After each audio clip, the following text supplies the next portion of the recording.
All right. I am going to get started. So my name is Maggie. I am the founder of Nova Chief of Staff. We launched our online format of our course back in summer of 2023. I can't believe it's already been that long. So a little over a year and a half. At this point, we have almost 1,000 students across 30 countries that have enrolled and gone through our course. And last summer, we were reached out to by a fabulous group of women who run these conferences, the Ignite and APC conferences. And they said, hey, we're seeing what you're doing at Nova, and we would love to help you bring your training to life in a conference format. So what my team did and what I did was really think through our online format, and I wanted to continue to offer the Chief of Staff certification course in its online format, essentially, like all that content in an in-person style without removing much at all for the in-person format. There's a lot of efficiencies that can be gained from direct learning, like face-to-face, lecture style, all of that. So we're able to bundle up all the content from our online course. It's literally like 95% of the content from our online course into a 3-day intensive in-person style course. So I'm going to back up a little bit. We have now taught our course in person at the APC conference in 2024, in fall of 2024 in Colorado. Some of you may be on who were there and saw that Nova was around.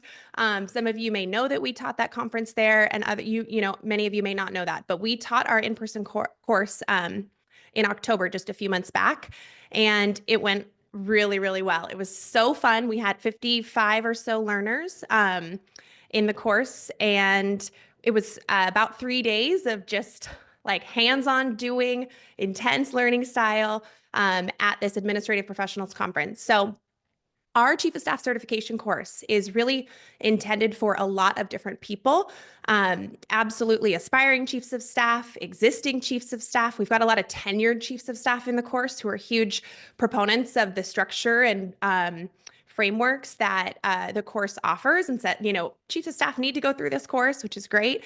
And then we've got a lot of folks in our course who love their current job, a lot of senior executive assistants that are looking to add more strategic value to their role, to think about their role differently. We've got senior executive assistants who are interested in promoting into a chief of staff role or into a title that's similar, interested in maybe like kind of moving away from those tactical key components of executive assistant work, calendar, schedule, travel, logistics, expenses, and moving into more of that strategic gap filling and leading the business leaders' most important initiatives and driving alignment across the executive team and running the rhythm of business and really being that project manager for the leaders' most important items, which is true chief of staff work.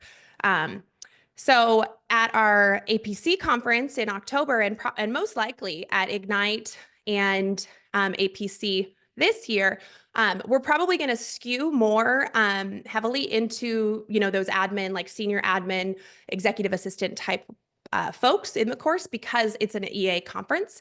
But in our course, we've got, as I mentioned, aspiring existing chiefs of staff, again, those, high-level EAs. And then we've also got like future entrepreneurs that want to learn how to support a leader. What better way than being the right hand to a leader and figuring out how to support them? We've got business school students who are like, okay, I'm driven. I want to contribute to big company goals. I want to learn a business from the top. What better way than to, come on as like it's almost kind of like that. What would you call it? Kind of like that. I'm missing my words here. Like the protege, like a young business student who's like, I'm going to learn everything I can. I'm going to dive in there and really, really help a leader with their initiative. So there's a lot of different seniority levels to chief of staff at companies. There's VP chiefs of staff. There's director chiefs of staff. There's manager chiefs of staff. I like to say that the core purpose of the role is the same everywhere, which is truly to maximize the leader's time, help them, drive efficiency in the business, lead a lot of their most important initiatives, drive that alignment across the executive team. However, the day-to-day of the chief of staff role can look very, very different, depending on a lot of different factors. And those factors could be, again, the seniority of the role, the leader's strengths and opportunities, the different industries that leaders lead, right, or that a chief of staff find themselves in, the size of the company, the product type, or whatever that business is. It can really, really, really vary, the day-to-day of the chief of staff role, which is one of the big differences between chief of staff and EA, because EA does hold those core responsibilities most of the time of calendar, expense, logistics, travel, and all of that. So let's see. I have given a little bit of background around how 𝗦𝗲 has now, evolved into offering an in-person format. Again, we have our online course. It's still running. It's self-paced. It's lifetime access. You can enroll at any time, start at any time. We recommend you finish within a few months just because the learning compounds on itself. But we're here today to really talk about the in-person format. So again, please put any questions you have into the chat, or excuse me, into the Q&A box. I'm not really looking at the comments because just trying to think through everything. It'll be easiest for me to look through the Q&A section. But what I'm going to do is talk a little bit about how, my background, how 𝗦𝗲 came about, and then I'm going to dive into specifically kind of the things that we do in the course in person. And again, put any questions into the Q&A portion of the chat. My team is monitoring the chat. We'll send out links to learn more on our website, links to see a bunch of student reviews who went through the in-person format already. And if you're wondering where things are, how to find us, or whatever questions you might have, my team's in the chat and they're going to send out some links. So, all right, a little bit about me. I have been kind of, I think I've been lucky in the sense that I've had some incredible female role models in my life. And starting with my grandma, she was one of the first female physicians in the country and was just like the biggest cheerleader. She passed away last summer, which was so sad. But incredible, incredible role model. She credits getting into medical school because her name was Jean, and she thinks that they thought she was a man. And so that's how she got into medical school. Worked really, really hard. She was on the, in the bread lines during the Depression. She ended up, getting through medical school.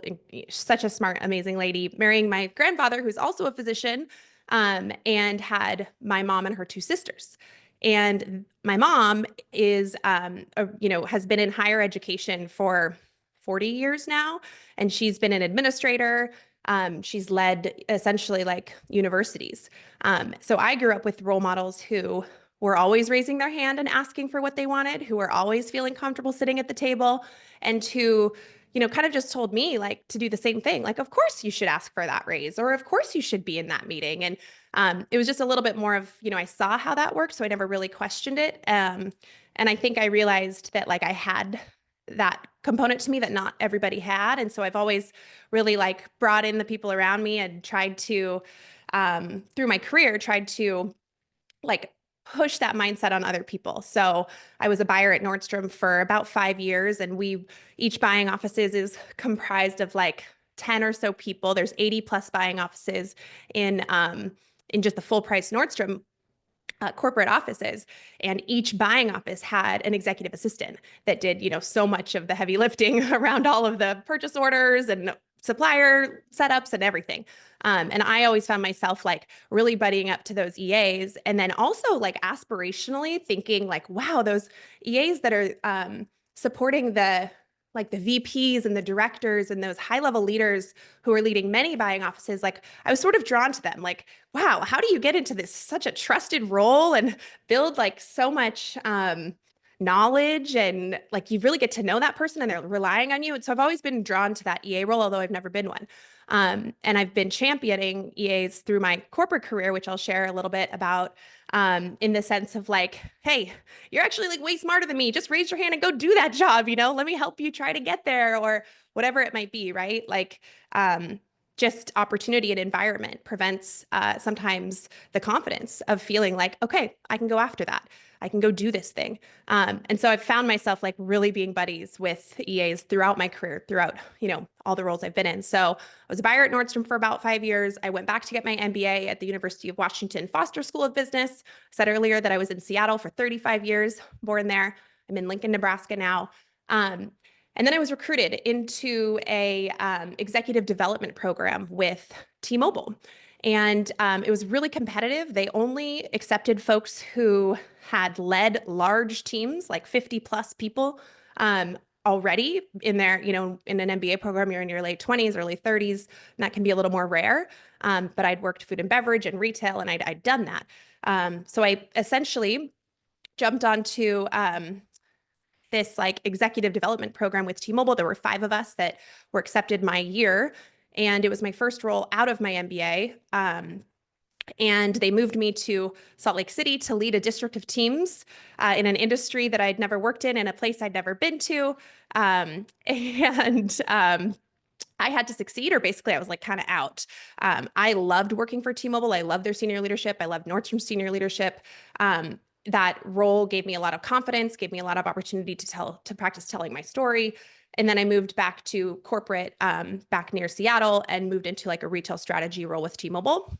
And then because I'd built relationships through the interview process for this executive development program, I found out about a chief of staff opportunity for one of the senior leadership team members, one of the executive vice presidents, who ended up being a president while I was on his team. So I moved into my first chief of staff role for a leader who had never had a chief of staff before. And I didn't know what I was interviewing for. I heard things like driving team alignment, and you're getting his back office organized, and you're reducing the chaos, and like systems, processes. Those are the things I heard.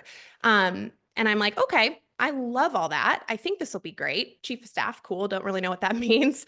And I ended up moving into the chief of staff role on his team. And this was in late 2020, I believe. Yeah, November 2020. And I had the privilege over my first year there to build an entire chief of staff team under me, supporting his back office. So he led a team of 5,000 employees around $14 billion in business in the B2B world. And again, a huge privilege to be able to consistently request and add and ask for additional support on his team to build out roles like engagement planning and business planning and employee culture and events and communications. And I just continued to build my team out, 7 or 8 of us, built every process, every system, every role, every template really for our team. And I loved that work. We were recognized in several big ways for the work we were doing and what we brought his, massive growing team. And I finally realized that this was the role for me. I loved the chief of staff role. It was the combination of all the things I liked in my past roles, just wrapped up into one. Gave me goosebumps just saying that. Okay, so that's how I found myself in the chief of staff role. I mentioned that I had finished my MBA. In my MBA, I'd kind of started to have an idea around, I might want to do something entrepreneurial. I'd been sort of drawn to my friends in the MBA course who were really entrepreneurial and were kind of thinking about it. I have a friend who was thinking about buying her company, and she was really working through that during her MBA. And I loved every minute of learning about that. So I kind of had the idea around identifying white space and thinking about problems I could solve, or thinking about working for myself. At that point, I ended up leaving T-Mobile. I built the team. Everything was going great. I've realized I'm a build mode person. I like to build it, operationalize, scale, and then go learn something else and do it again. And so, I left my team at T-Mobile, which was so sad because I built that team, but I was ready for a new challenge. And I wanted to go do fractional chief of staff consulting, which is something that I do currently. But I was having a conversation with my mom after I'd left T-Mobile about how crazy it is that there are thousands of project management certifications. And at the time, there was nothing like that for chiefs of staff. And she said, being my mom, who I told you about, well, honey, why didn't you go build it? I was like, oh, okay, interesting. Well, okay, that's actually what I did. And I ended up building the Chief of Staff certification course that is now online, that we now teach in person. For about a year, I was pregnant with my son, who's 2 now. I was pregnant coming into this co-working space that you see here out in the free desks, and building the course for like over 12 months, I think about 15 months. And then we launched, and it was just really, really clear that this was a resource that people really, really needed, and especially senior, executive assistants who have historically been told or not even been mentioned that there's a path or any development or ways to think more strategically, or how do we add more value? Like, these high-level business leaders have so many people that report to them, and yet a lot of them just aren't, honestly great leaders or great at having those development conversations or offering those resources to executive assistants who historically have not had them. So again, I've got goosebumps. I get a lot of goosebump moments, but I'm really excited and happy that we found ourselves in this space. I'm really, really thrilled with how well the Chief of Staff certification course in person went back in October. Our students just absolutely loved it. It was the first time we've ever done it, walking into a new space, totally unfamiliar, built from scratch. And it went really, really well. And we only have, so many more ideas for how to make it even better. And that's really what we're talking about now. So that's a little bit about how we got here. You can find student reviews from our last in-person course in the chat box. You can find a lot of information about the formats of the course online and in person in the chat as well, and on our website.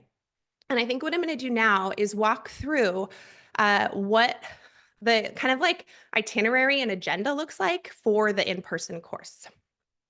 Pull up my notes here. All right. So what we have students do, and this course again is built from an online platform, which we love. It's a platform called Kajabi. It's where a lot of course builders like to put their courses. I'm not a course builder, just happen to have a course, so we're happy we found Kajabi because it's great. And what we have students do before they arrive to our in-person courses, and again, those are Ignite Fall, Ignite Spring coming up, and then APC. Ignite Spring is in Louisville in May. APC is in September in Seattle, and Ignite Fall is in Nashville in November. So that's kind of what we've got going on in terms of in-person courses. We also can do this format for your company. If you've got a lot of people that want to, go through from your own company, we can come to you or do it virtually, but that's a whole nother webinar. Okay, so for our in-person course, what we have students do is spend about 4 to 6 hours, so like 2 sessions, like couple hour chunks doing pre-work before they come to the conference. So we have you walk through a couple looms, like, introduction to the Kajabi platform, introduction to where to find things. We have you do a little bit of PowerPoint practice, because PowerPoint's a tool that I absolutely find invaluable for a lot of this work. We have you go through some common business planning slides. We have you start an assignment and do a job search assignment, basically. This is because there's a lot of content, and it's important content jam-packed into 3 days. So we want to give ourselves enough time during those 3 days to really be able to focus on what's most important in this group dynamic. So a couple, like 2 to 3 hour sessions of pre-work before you get to the course in person. And then if we're talking about Ignite Spring, the first one coming up in May, we are looking at like a Tuesday, Wednesday, Thursday format. We align with the conference. Our partners at APC and Ignite are incredible. I think I was starting to tell that story earlier, but essentially this, diversified communications, ASAP, those acronyms, APC, Ignite, those folks reach out to us. Incredible women. They throw the conference, they host us, they help make sure that the food is incredible and the room is beautiful, and we've just loved working with them. So we're in such good hands with Ignite and APC for sure. So Ignite Spring, Tuesday, Wednesday, Thursday schedule. You have to arrive Monday unless you can get in at like 7 a.m. or something on Tuesday. And then you likely will leave Friday unless you can fly out like 8 p.m. Thursday, but it's required that you're in every single NOVA session to get certification. So just kind of make sure that you're planning your schedule around that. So on Tuesday, we have most of the day, like 10:30-ish to 5-ish. We allow room for all of our students to attend like the major keynotes, which I think is really fun and important, and like the receptions for the conference. It's like you still get that conference vibe, even though you're in a smaller NOVA subset. And Tuesday, we dive into, so day one, we dive into a few things. I start with like an intro to the course and to me. We talk about kind of the demographics in the room and who's represented from where and what company and who's been a EA or chief of staff and for how long and all of that fun stuff. We talk about really like the introduction to the chief of staff role. So what is a chief of staff? What are the nuances? How does a chief of staff differ from an executive assistant? What are the challenges? How are you successful? Like we dive into these topics over and over and over again through the 3 days so that you really walk away with a very clear understanding of all of the complexities of the chief of staff role. And then you will have time after kind of this introduction to chat through with your table group. You'll be in a table group of 6 for the whole conference. You'll be in a table group of 6. So you'll really get to know those folks, and then we'll have networking with the rest of the room as well through the conference. But you'll have time next to go through one of the assignments that you did as pre-work and just talk about it. So what did I find in this job search assignment? What did you find? What were the major learnings? And then you'll finalize with your table group a bit of one of the first introductory like PowerPoint formatting assignments. I will say that our learners in October at APC loved being with peers. They loved being able to turn and look at the computer next to them and say, how did you do that? Or, oh, I'm so stuck. Thank you for that suggestion.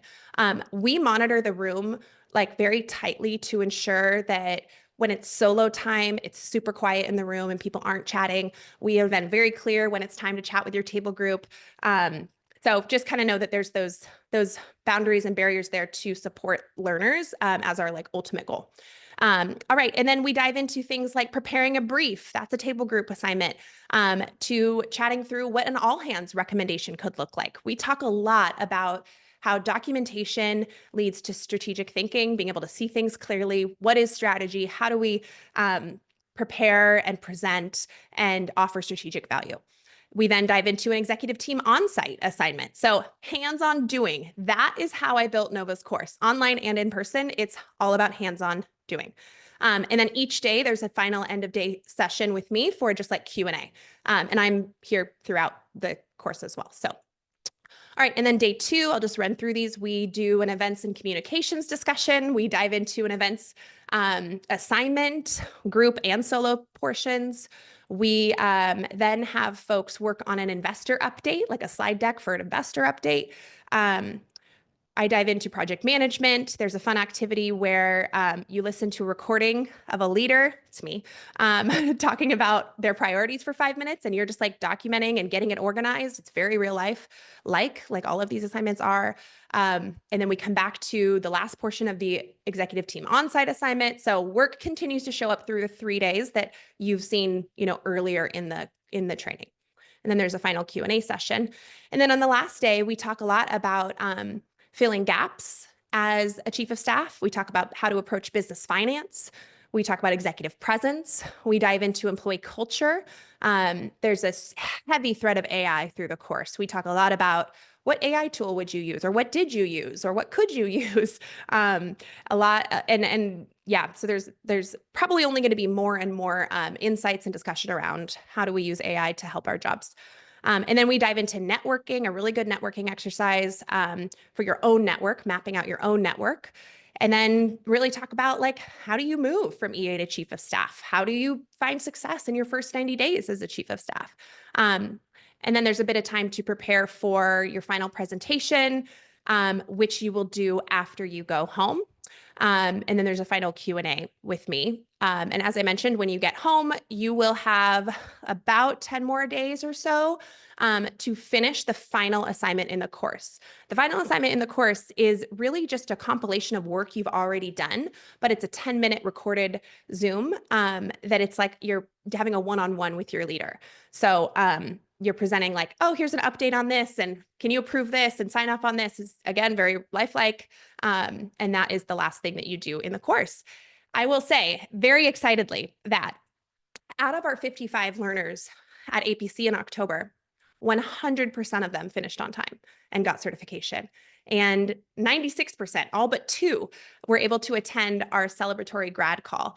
And we got notes from them like, I can't believe I had to miss it, but I had this meeting. But like truly all like 54 out of 56 or something like that were able to attend our grad call as senior executive assistants and chiefs of staff with extremely busy calendars. That just made us like so happy. So, okay, I am going to pause there, have a sip of water, and take a look at our questions.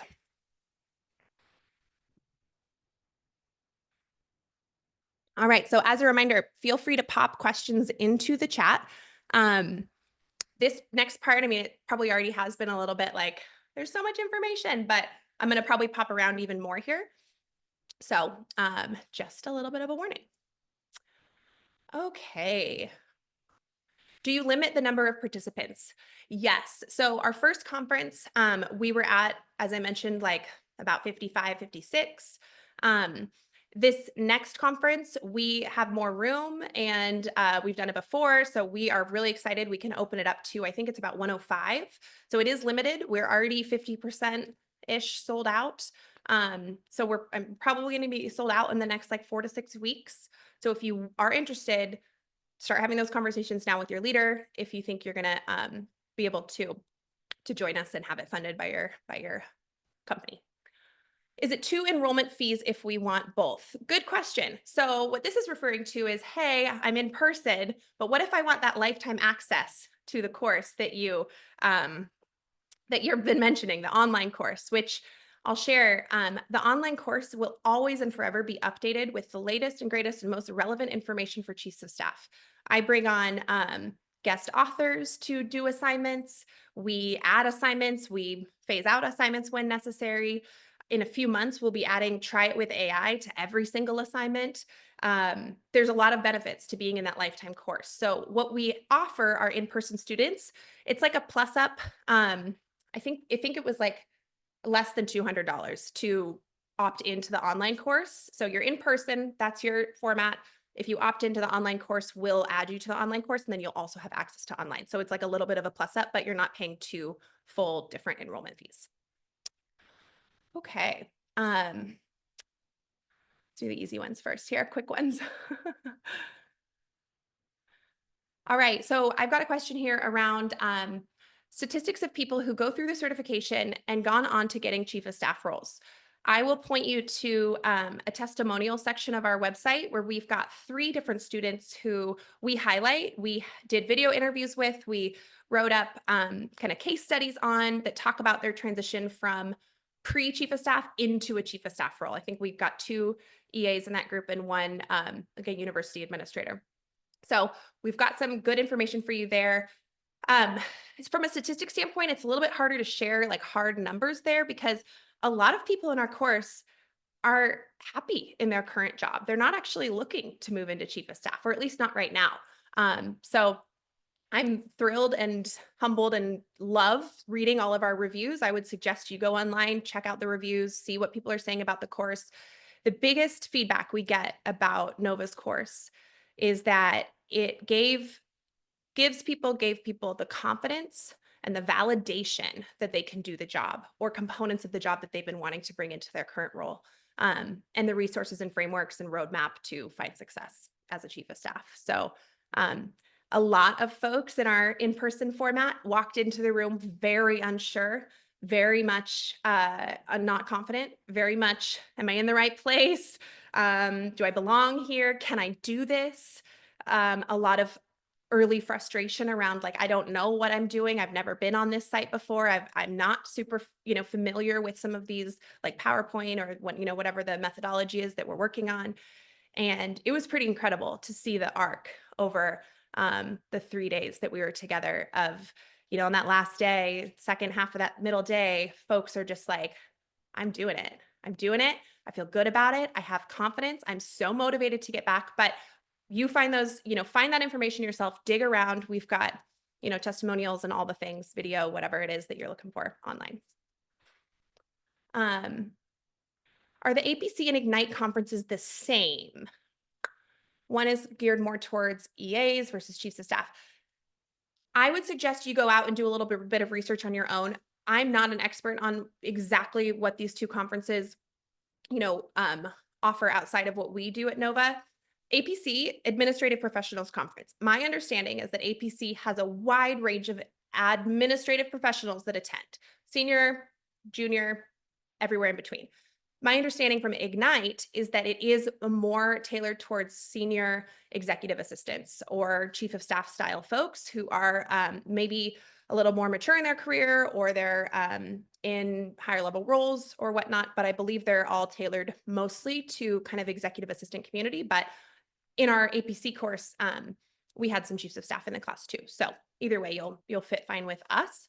And I think Ignite and APC are both really good options. And they're a lot of fun. The conference part is a lot of fun.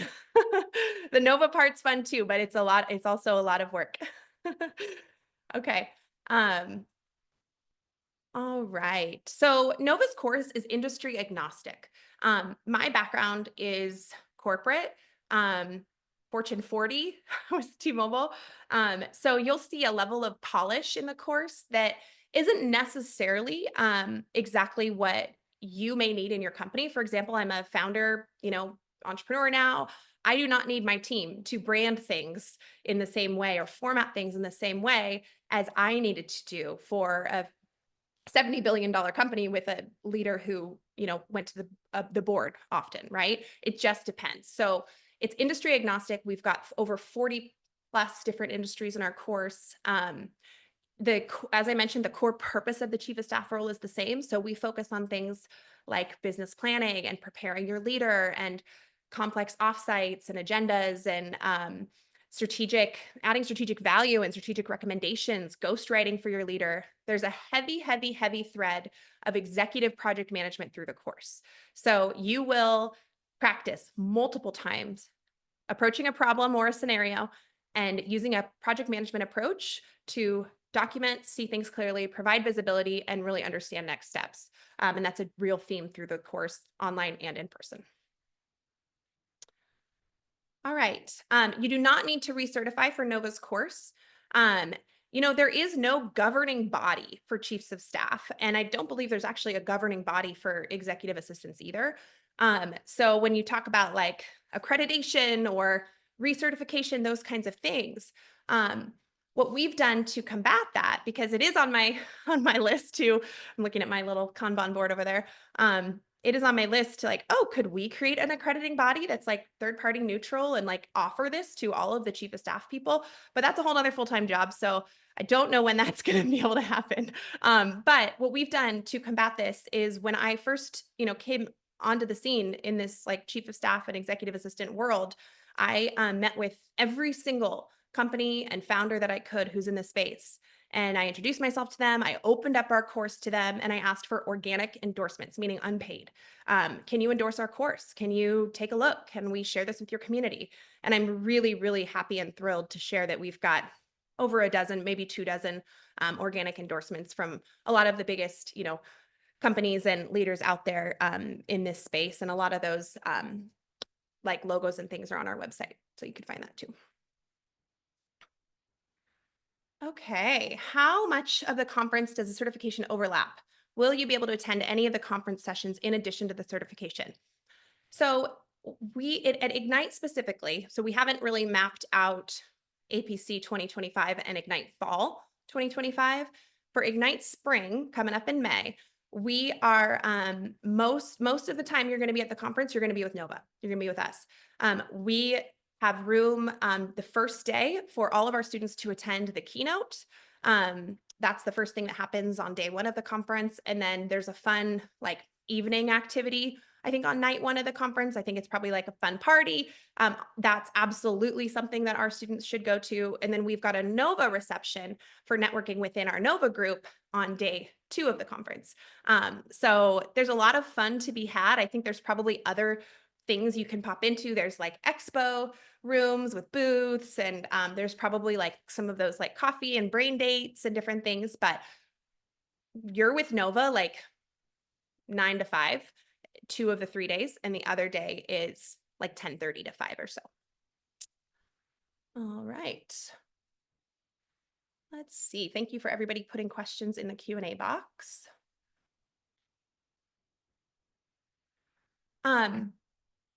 All right, so got some questions here around my company has a chief of staff already, or my company doesn't have a chief of staff. How do I convince them?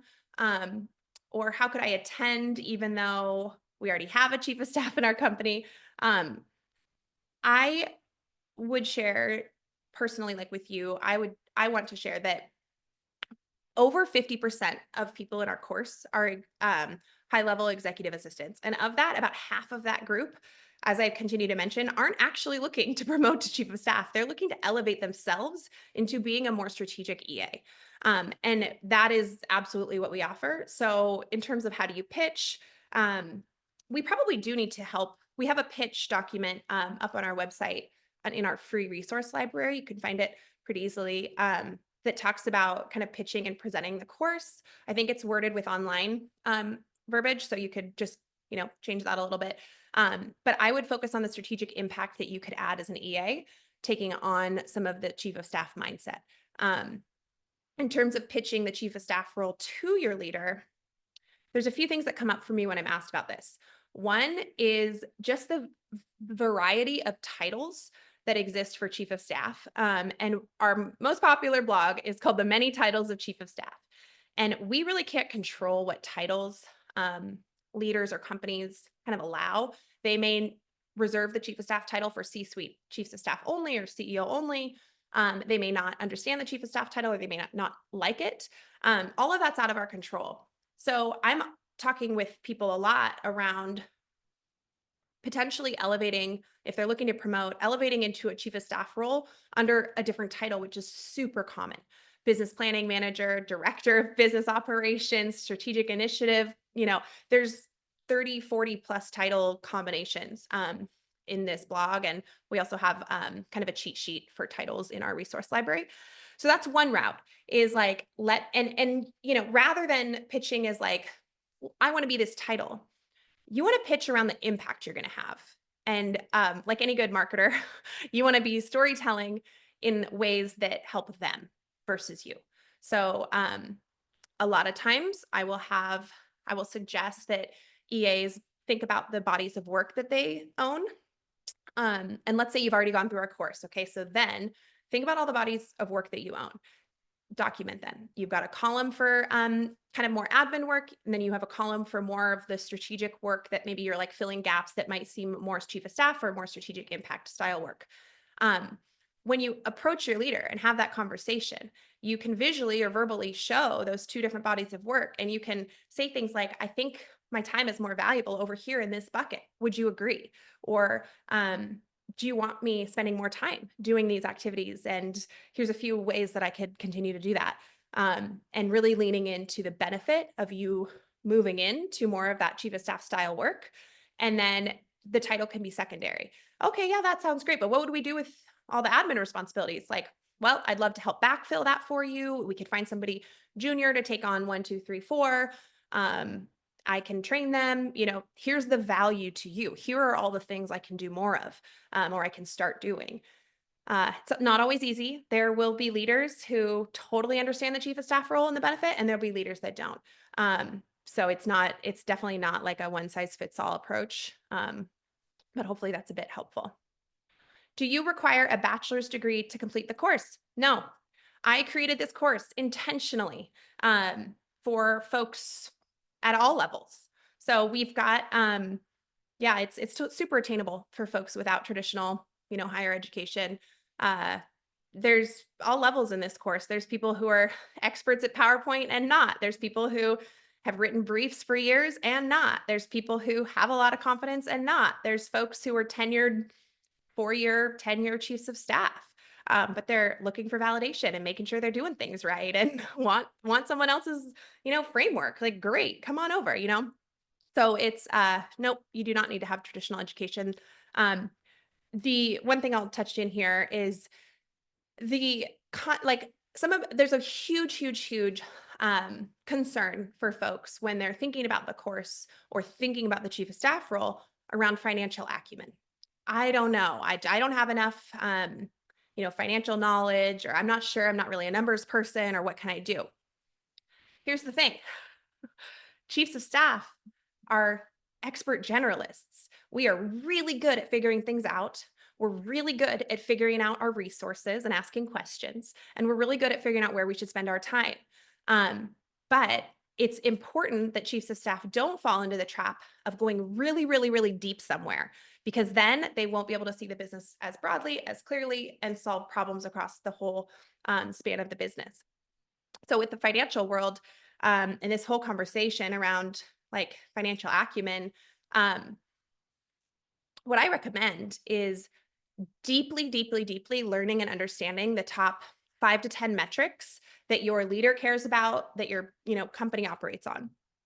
Understand what they are, how they work, the math, and how they work together. In tandem, also kind of like find and buddy up to a financial resource. It doesn't have to be the CFO. It could be a finance director or manager or someone on the team who you can really feel comfortable asking questions with. And I recommend that you spend like 30 or 60 minutes early on in your chief of staff role, or even as EAs, do that now. Why not? Like, just kind of, okay, I'm actually like wanting to spend a little more time learning about the financial components of our business. Could we spend like 45 minutes together? And just keep it high level, focus on those top metrics, build a rapport, and then you've got this resource where you can dive in when needed. A lot of times when we lack confidence in something, we feel like we have to like overdo it, and then it gets like really big and scary.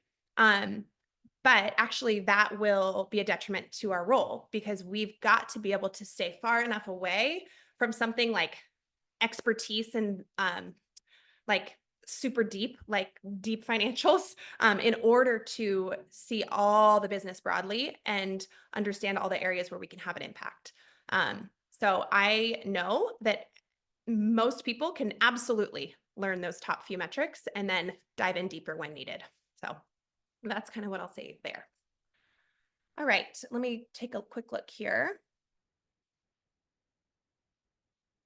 So what does the certification get you? What's the positive impact to my career for having this certification? I would point you to our student reviews. We hear a lot about feeling like they're way more confident and having that validation that I talked about earlier. We hear a lot about having the frameworks and structure to know what to approach when as a chief of staff, to know where to start. The chief of staff role is like big and beyond. Like, you could literally dive in anywhere. That can be difficult when you're trying to figure out what to do in a new role. I think like our company is growing and growing. There's definitely a lot more recognition for Nova every month. We're hearing from CEOs, we're hearing from a lot of potential students, we're working with companies. My goal is that we only become, more known in the industry, so that our certification helps kind of from our side too. Okay, let's see. I'm not sure if chief of staff is my career goal or next step. Would you recommend taking the course to help with the decision to pursue or not? Yeah, actually, we have a lot of students who are like, I don't know if it's right for me.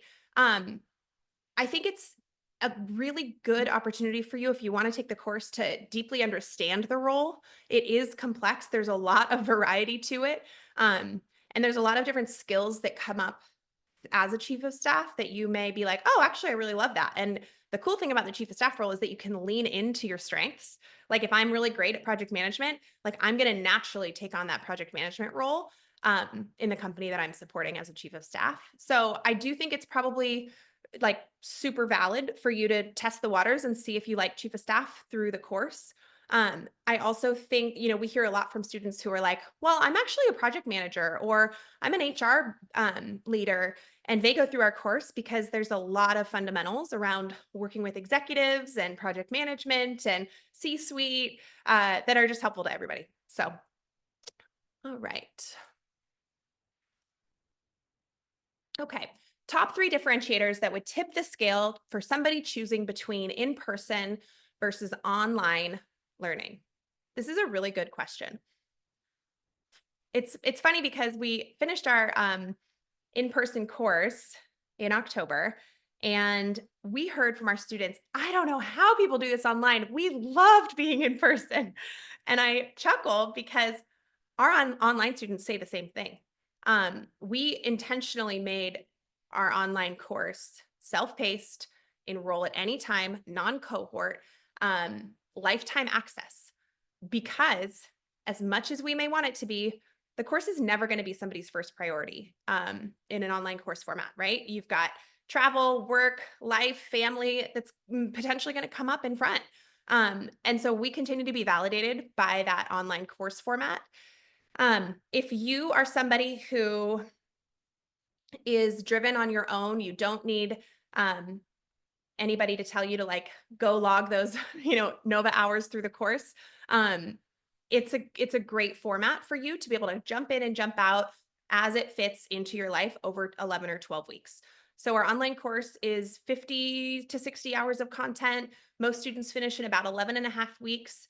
You can take time off, you can come back to it. Although it's lifetime access, we do recommend you finish in like about 4 months because the learning builds on itself. Yeah, so I think it just depends on the flexibility you need and if you have that like internal motivation, which I think a lot of the style of folks we all are do, then the online course is right for you. If you are somebody who wants to knock it out in 3 days, who wants to hear from me for most of the course, who would really enjoy the table group, kind of the peer networking and all of that, and like would have fun like traveling somewhere and knocking out this course and learn and then like going back home like super motivated. Like I think that piece is very unique to the in-person environment. Like I've, been to retreats and conferences and different things, and there's just something special about when it's over, you're like so excited to get back and implement everything. There's this energy about it. So hopefully that helps a little bit. Okay, I'm seeing a note here. I think we've touched on it, but do you learn evergreen skills about project management, strategic thinking? Absolutely. I'm an administrative coordinator to a VP, and there's not necessarily a way to move up. So yes, again, like we have so many folks who come to our course to just add value to their current role because they're probably like most people on this call, they're lifelong learners. They continue education. They want to think about how to add more value and be more challenged and think strategically. So you absolutely do not have to want to be promoted to chief of staff to get a ton of value out of the course. We hear that all the time from our students. Okay, going through questions here.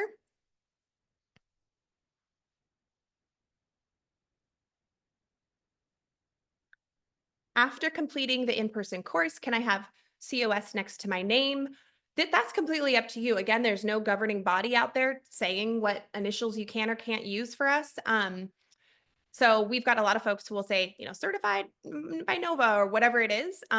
We can direct you to some of our grad students too, who, may format things differently once they complete the course.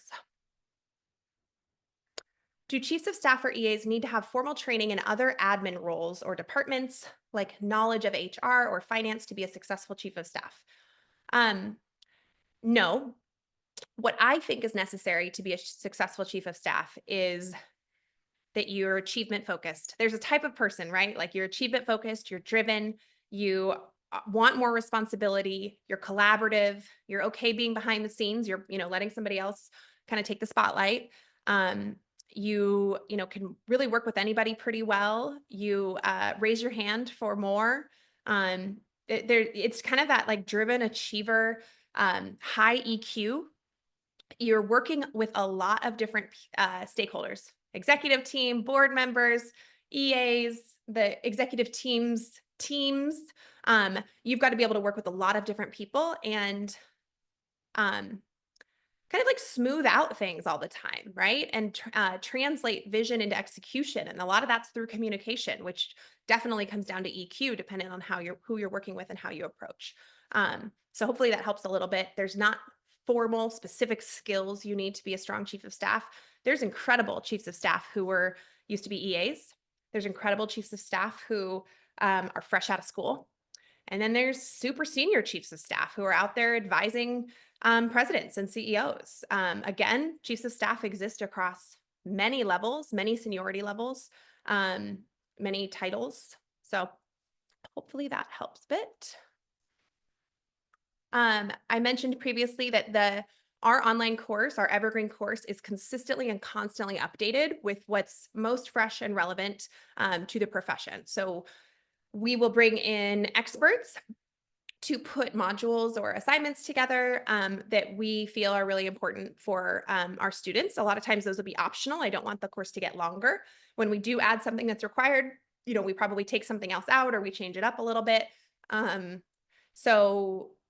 Essentially, like, the evergreen course will continue to be the point of truth.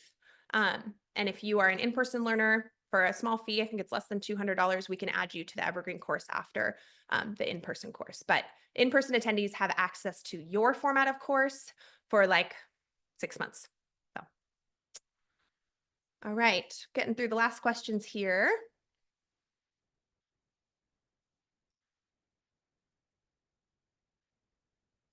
Okay.